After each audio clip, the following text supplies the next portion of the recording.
morning and welcome to another episode of Iconic Freedom, the formula. We are setting a standard for accountability and responsibility, owning your choices and being able to respond to your choices. Let each care for self and all will be cared for.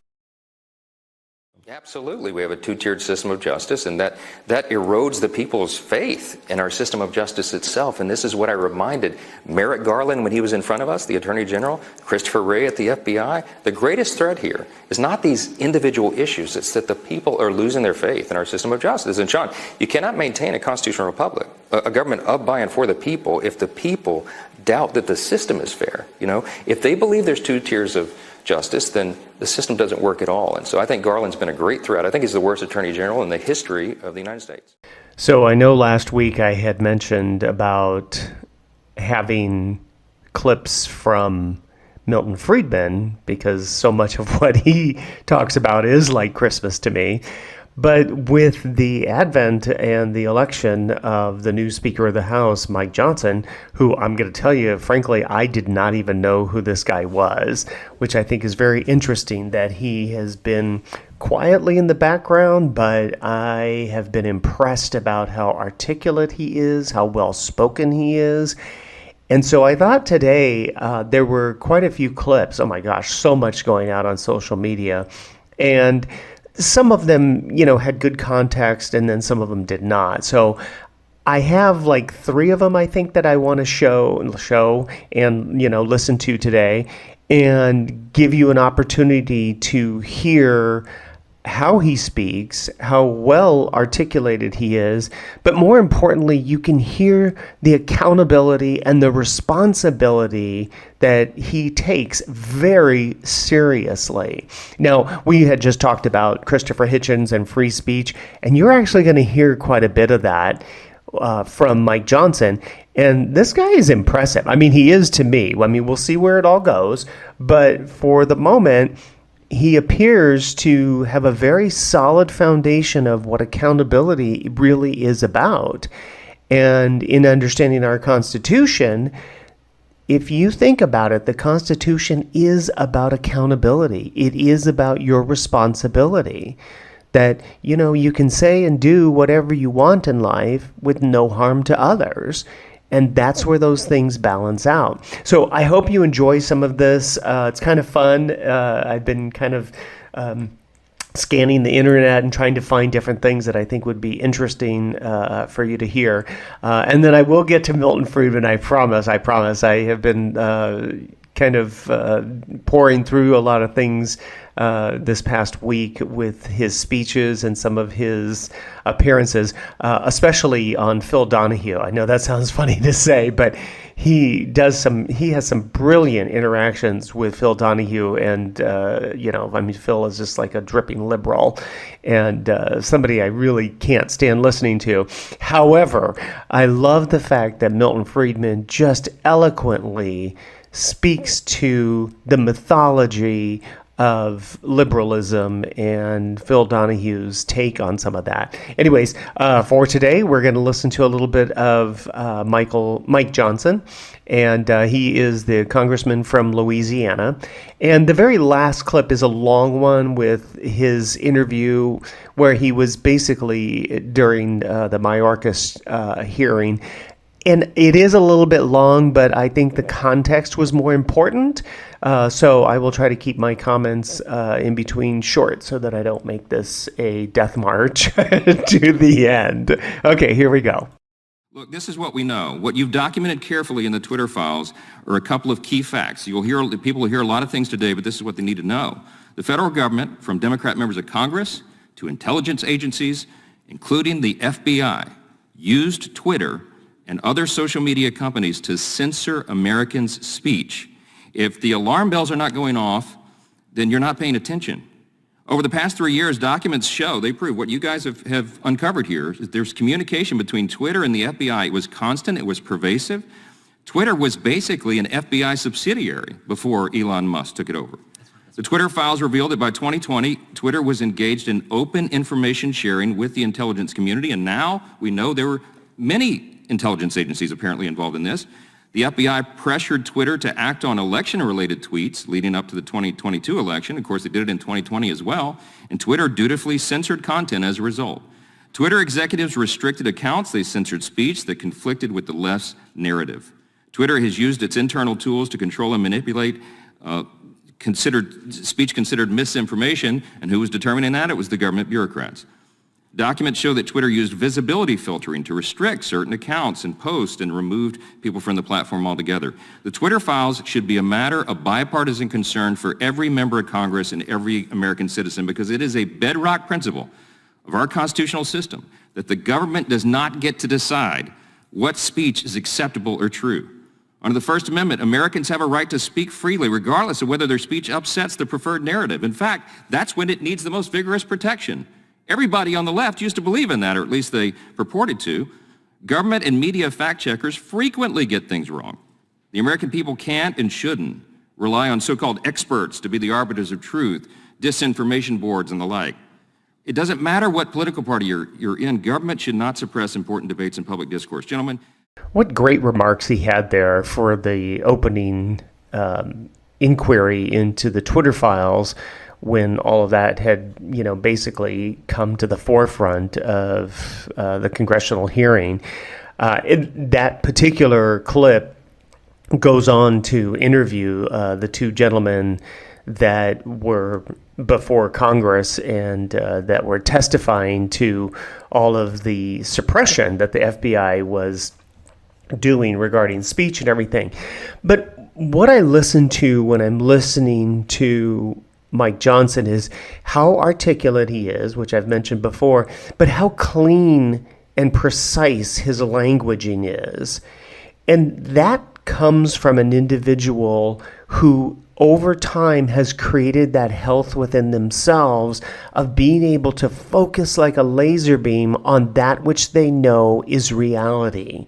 He knows that the reality is the freedom of speech. It is an inherent aspect of who we are as human beings. You have that freedom. Listen, you don't need anybody's permission to say whatever it is that you want to say or to do whatever it is you want to do. There has been a lot of stuff over this past week because of the mass shooting that went on in Maine. And the thing that I continue to put onto social media is, listen, no law ever stopped a man from doing that which he was hell-bent on doing. I've mentioned this before, and I stand by that statement. A law is not going to change anything. But what will change things is when we obligate an accountability and we insist that people take responsibility and they have consequences for their behavior. It's one thing, you're going to hear this a lot. Politicians are out there and they're trying to manipulate. They're trying to use their marketing, right? By saying, oh, well, there's accountability. I'm accountable or I am responsible. The follow-up to that is, and what does that look like? What does that mean that you're going to be responsible for whatever X, Y, and Z has just happened? I need to know concrete and specifically what it is you're going to do. Otherwise, you know what? You're just, to be honest, you're just puffery. You're talking out of both sides of your mouth, and you're just wasting our time because you have no intention of really doing anything. So it was a beautiful opening remark from him. This next section is his interview at the congressional hearing with, I think it's Christopher Wray. And this had to do, again, with suppressing information. But so beautifully how he sets this up to, basically say, here is my hypothesis, here's what's going on, here's the evidence of the court case. And the fact that he really has called out Ray for not having accountability in the fact that he never even read the decision. He doesn't even know what he's talking about. And frankly, he calls him out to say, you're trying to decide what people can and cannot say, and you don't have a right to do that. Election. Page 4 of the court ruling lists some of the important subjects that the Biden administration and the FBI forced the social media platforms to suppress. The evidence shows your agency, the people that directly report to you, suppressed conservative-leaning free speech about topics like the laptop, the lab leak theory of COVID-19's origin, the effectiveness of masks and COVID-19 lockdowns and vaccines, speech about election integrity in the 2020 presidential election, security of voting by mail, even parody about the president himself, negative posts about the economy. The FBI made the social media platforms pull that information off the internet if it came from conservative sources. They did this under the guise that it was disinformation. Can you define what disinformation is? What I can tell you is that our focus is not on disinformation, broadly speaking. Well, wait a minute. Yes, it is. Wait a minute. Can I answer the question? You can in a minute. Your star witness said in the litigation, Elvis Chan, who's in charge of this, said they do it on the basis of disinformation. We need a definition of what that is. Our focus is on malign foreign disinformation, that is foreign hostile actors who engage in covert efforts to abuse our social media platforms, which is something that is not seriously in dispute. I have to stop you for time. That's not accurate. You need to read this court opinion because you're in charge of enforcing it. The court has found that, and Elvis Chan testified under oath in charge of this for you. He said 50%. He had a 50% success rate in having alleged election disinformation taken down or censored. That wasn't just foreign adversaries, sir. That was American citizens. How do you answer for that? Well, first off, I'm not sure that's a correct characterization. Comes right out of the opinion. You should read it. Of his testimony. But what I would say is the FBI is not in the business of moderating content or causing any social media company to suppress or censor. That is not what the court has found. What a brilliant exchange that he had there with Ray, and truly, I mean, really calling him out. And one of the things that I think is so important about this exercise that we're doing when we start talking about accountability and responsibility is the fact that we need to hold people accountable.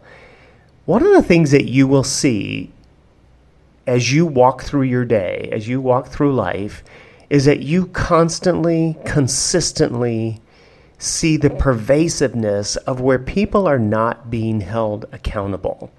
I was talking to a colleague last night at an event where I work, and he was talking about wanting to do for his son what was not done for him, wanting him to have a better life than what he had, to learn what he was not taught. Now, earlier in the year, I did the breakdown of the interview with Tina Turner, and that was one of the most beautiful things that she had ever said, in my opinion, regarding this subject, is that I had to teach myself, I had to learn what I was not taught, and how to be a person of accountability and responsibility. I own my choices. That was her position.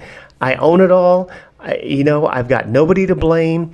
And in that moment, she realizes that she is not a victim.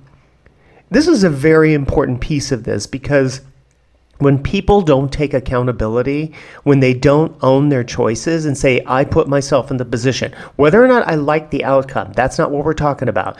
I put myself in the position, I own it. I'm not a victim to something. People see themselves as a victim because they don't want to own their choices, because they don't want to take responsibility, accountability for the choices they're making. They don't want to see themselves as a person that understands that life is happening because of me. It's not happening to me, it's happening because of me. So this next piece is, again, it's a little long, but this is the one with Mayorkas. And boy, I hope you like this, because I thought this was some powerful stuff. Without objection, the chair now recognizes the gentleman from Louisiana. Secretary Mayorkas, we have the frustrating responsibility on this committee of providing oversight of your agency, but I have to be honest and tell you, I'm not sure exactly what you do at the Department of Homeland Security other than great harm. On your watch, the data is pretty clear. We've had record levels of illegal immigration, a rapid decline in deportations, skyrocketing fentanyl deaths across our country, and the Secret Service, which is a DHS component, can't determine who left cocaine at the White House. In the middle of all this, you created the Cybersecurity and Infrastructure Agency, CISA, which is a division of DHS. And it's one of the Biden administration agencies that colluded with and coerced the social media companies to censor Americans' protected free speech online. That's specifically detailed in a 155-page court opinion It came out of the federal court in Louisiana in the landmark litigation of Missouri v. Biden. Have you read that court opinion? Congressman, I have not, and the Cybersecurity and Infrastructure Security Agency does not censor speech. Okay, well, the court found otherwise, and it's really curious to me. Actually, it's quite alarming that you haven't read the opinion, because your agency is listed in this opinion. The federal court looked at volumes of evidence over months of litigation, and they determined, among other things, that if the allegations made by the plaintiffs, the states in this case, are true, and hold on, the preliminary injunction was granted against your agency, sir, and other Biden administration agencies, including the DOJ and FBI, the court said it involves the most massive attack against free speech in United States history. And you're telling me this opinion issued July 4th has not reached your desk? No one's briefed you on it? Oh, I have been briefed on the Missouri litigation. Okay, but you haven't taken the time to read it yet. Congressman, No, hold on. Have you read it or not? I have read parts of it, Congressman. Oh, parts of it. Did you read the parts where it said that this is Orwellian and dystopian and that your agency is involved in a massive cover-up of specifically conservatives' free speech online? Congressman, the Cybersecurity and Infrastructure Security Agency is not involved in such conduct. Okay, well, the court found otherwise, and you stand here under oath and you give us these answers that we know are not true because this is demonstrably untrue. I'm suggesting to you that you're saying things to us under oath that are proven by the record to be untrue. Let me ask you about this specifically. CISA was created to, we call it the Misinformation and Disinformation Subcommittee of CISA. Are you familiar with that? Congressman, MDM, the MDM subcommittee, you're familiar with that? Congressman, I am very well aware of the threat of disinformation emanating from adverse nations. Are you familiar with the subcommittee? Just answer the question. I am. Okay. Does it still exist? Congressman, are you speaking of the... Does the MDM subcommittee still exist? I would have to get back to you on that. Okay. All right. Kind of a big deal in your agency. I'm kind of shocked that you don't know the answer to that. Can you define what misinformation is? Congressman, misinformation is false information that is disseminated to... Excellent. Who determines what is false? Congressman, our focus... No, who determines what is false in your agency? Congressman, If you're going to pull something off the internet and collude with a social media platform to make sure Americans don't see it, who determines what's false? Congressman, we don't do that. That's not true. That is not true. That is not what the court has found. This is not a Republican talking point. This is what the documents show. We've had people testify under oath that say, and you just defined the term, you're telling me that you don't know who determines what is false? Congressman, what we do at CISA, the Cybersecurity and Infrastructure Security Agency, is identify the tactics that adverse nation states use to weaponize disinformation. Okay, what is disinformation? What is disinformation? Disinformation is inaccurate information. Who determines what's inaccurate? Who determines what's false? Do you understand the problem here? The reason the framers of our Constitution did not create an exception for quote-unquote false information from the First Amendment is because they didn't trust the government to determine what it is. And you have whole committees of people in your agency trying to determine what they define as false or misinformation. That is not true. Well, then what is true? Please enlighten us. What we do is we disclose the tactics that adverse nation states are utilizing to weaponize disinformation. No, sir. The court found specifically, it's a finding of fact that is not disputed by the government defendants, the Biden administration, your agency, the FBI, or DHS, not in the litigation. They determined you and all of your cohorts made no distinction between domestic speech and foreign speech. So don't stand there and tell me under oath that you only focused on adversaries around the world, foreign actors. That's not true. Congressman, the Missouri case, the litigation to which you refer, is the subject of continuing litigation. But the facts were not disputed, and I so regret that I'm out of time. I hope I get... What a brilliant interview and cross-examination, if you will, of Mayorkas. Now, if you listen to the one with Ray and then you listen to this one with Mayorkas, the pattern that you're listening to, and it's very subtle. I mean, they're very subtle about this. The media does this all the time. What they wanted to focus on was, we are the ones that we explore the tactics. Yeah. Okay, we get what your tactics are. We understand, what your decoder ring is. But you're saying that the decoder ring has something to do with disinformation. And I need you to define what disinformation is. What was fascinating about that moment is neither Ray nor Mayorkas want to define that. Why? Because they don't have the knowledge. Back to my Christopher Hitchens speech. You do not have the knowledge to know what is right for another human being. You do not have the knowledge to decide what I can and cannot do, what I can and cannot say. That is up for me, the individual, using my own internal authority based on my integrity and character, developed from accountability and responsibility of owning my choices and doing no harm to others. And what a brilliant way to wrap up this week's podcast. I thank you so much for being here. And next week, again, I will try to make sure that I get to Milton Friedman podcast as well. I really appreciate that you shared your time with me this weekend. Hey, share this podcast with your friends and family. You never know what it might do for them and how it might help them. Make it a great week, and I'll see you here next week.